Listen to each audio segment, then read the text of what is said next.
Hey everyone, आज की video में हम कवर करेंगे मार्क्सिज्म पे लोग वीडियो बनाना पसंद नहीं करते हैं क्योंकि कहीं ना कहीं ये टॉपिक बहुत ज़्यादा हार्ड पड़ जाता है और इससे क्वेश्चन आ जाते हैं बहुत सारे। तो आज की वीडियो हमारी इसी पे रहेगी। सबसे पहले तो मार्क्सिज्म मतलब क्या? मार्क्स, इनके नाम से ही इस मूवमेंट का नाम पड़ा था। तो मार्क्स कौन थे? मार्क्स एक बहुत ज़्यादा इन्फ्लुएंशियल एक आइडियलिस्ट थे, एक पर्सन थे 19th सेंचुरी के, जिन्होंने मेन चीज़ ये फोकस करी थी। इनके कुछ आइडियोलॉजिकल थॉट्स रहे हैं, सोशल इनकी थ्योरीज रही हैं, ये बहुत ज़्यादा इम्पॉर्टेंट थी। इनका मेन जो मोटिव था ये दिखाना था कि तुम पोइट्रीज या फिर लिटरेचर या फिर कोई भी वर्क लिखते हो तो वो वर्क तुम सिर्फ इसलिए लिख रहे हो कि जो चीज़ सोसाइटी में है तुम उसे दिखा रहे हो। लेकिन मार्क्स का मानना था कि तुम उस चीज़ को दिखाने के लिए क्यों लिख रहे हो, तुम ऐसी चीज़ लिखो जिससे कि उस चीज़ों को बदला जा सके। जो लिटरेचर का काम सिर्फ दिखाना, शो करना नहीं होता है, बल्कि इसका काम होता है रिफॉर्म करना सोसाइटी को। तो इसीलिए इनका जो मूवमेंट था, इनके साथ साथ हेगल भी थे। हेजल, इन्होंने हेजल को इन्फ्लुएंस है हेजल से। इनके साथ ही इनके एक फ्रेंड थे, उनका नाम था एंगल्स। दोनों ने मिलके ही जो मूवमेंट था मार्क्सिज्म उसको चलाया था। और इनसे बहुत सारे जो 20th सेंचुरी के मॉडर्निस्ट जो पोइट रहे थे, बहुत सारे पोइट्स जो इनसे इन्फ्लुएंस हुए थे, जैसे कि एजरा पाउंड है। एजरा पाउंड का एक मूवमेंट है इमेजिनिस्ट मूवमेंट, ये सारा। तो आज हम इसी को कवर करने जा रहे हैं। तो स्टार्ट करते हैं। जो बेसिक फाउंडेशन था मार्क्सिस्ट क्रिटिसिज्म का, वो क्या था कि आप जो वर्क देख रहे हैं, आप जो वर्क जज कर रहे हैं, उसे आप सोशल तरीके से जज करें कि उसमें सोसाइटी से रिलेटेड क्या है। तो जो कार्ल मार्क्स थे, इन्होंने क्या कहा है कि जो इनकी कुछ थ्योरीज रही हैं सोसाइटी से लेके, जैसे कि सोशलिस्ट है, डायलेक्टिक है, इन थ्योरीज को बेस करके इन मार्क्स ने कहा है कि जो क्रिटिसिज्म है किसी भी लिटरेरी वर्क का, ये क्या है? As a reflection of social institution. कि कोई भी जो पोइट है, उसका कोई भी जो वर्क है, वो कहीं ना कहीं एक सोशल इंस्टीट्यूशन का ही रिफ्लेक्शन होता है। फॉर एग्जांपल, कोई पोइट है, वो उसी चीज़ के बारे में लिखेगा, मे बी वो सोसाइटी को बहुत ज़्यादा अच्छा दिखा रहा हो और मे बी वो सोसाइटी को बहुत ज़्यादा गंदा दिखा रहा हो।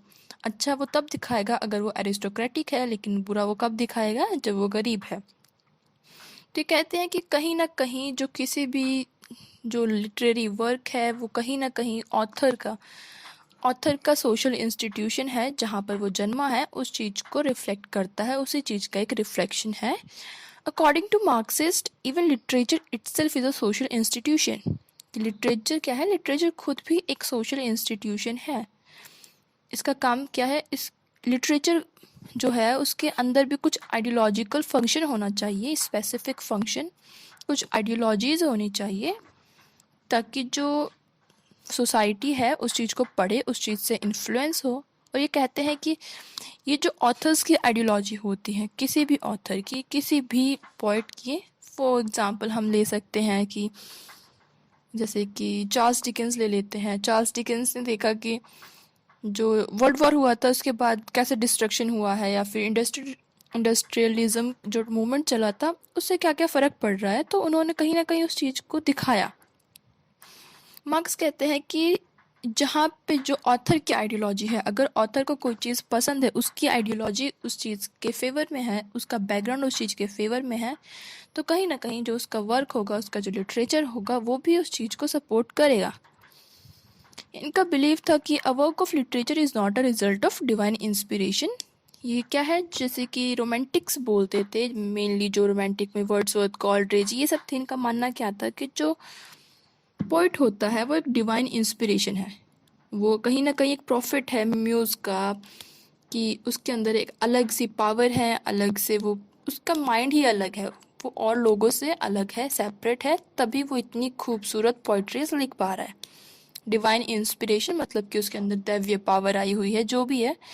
लेकिन मार्क्सिस्ट का मानना था कि ऐसा कुछ भी नहीं है, क्योंकि जो लिटरेचर है, कोई भी लिटरेचर है, डिवाइन इंस्पिरेशन का रिजल्ट नहीं होता है, बल्कि वो होता है economic and ideological circumstances surrounding it's creation.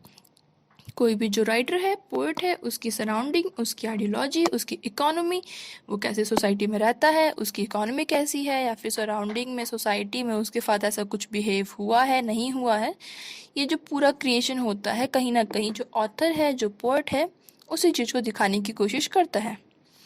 For Marxist critics, work of literature often mirrored the creator's own place in society. जैसे कि मैंने कहा कि कोई भी इनके हिसाब से, इन क्रिटिक्स के हिसाब से कोई भी वर्क है लिटरेचर का, वो मेनली मिरर करता है, एग्जैक्टली शो करता है कि क्रिएटर का अपना प्लेस क्या है सोसाइटी में। अगर मैं कोई वर्क लिखूंगी अपने घर से रिलेटेड, तो वो दिखाएगा कि मेरे घर में मेरा स्पेस क्या है, मेरी रिस्पेक्ट कितनी है।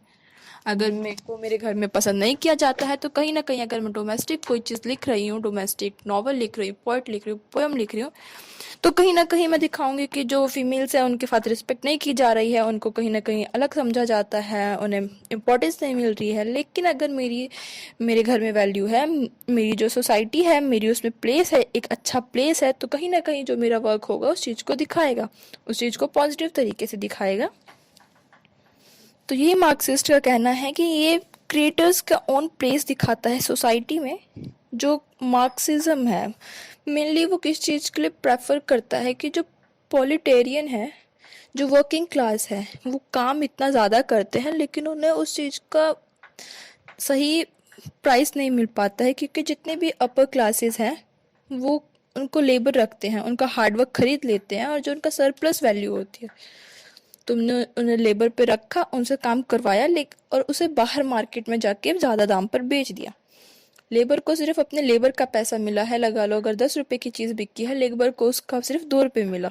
लेकिन जिसने उस चीज़ को बाहर बेचा, जिसने लेबर्स को रखा था काम पर, उसको उसका इनकम मिला 8 रुपये का। उसने 2 रुपये दे भी दिए, तभी भी 8 रुपये का उसे प्रॉफिट हो गया।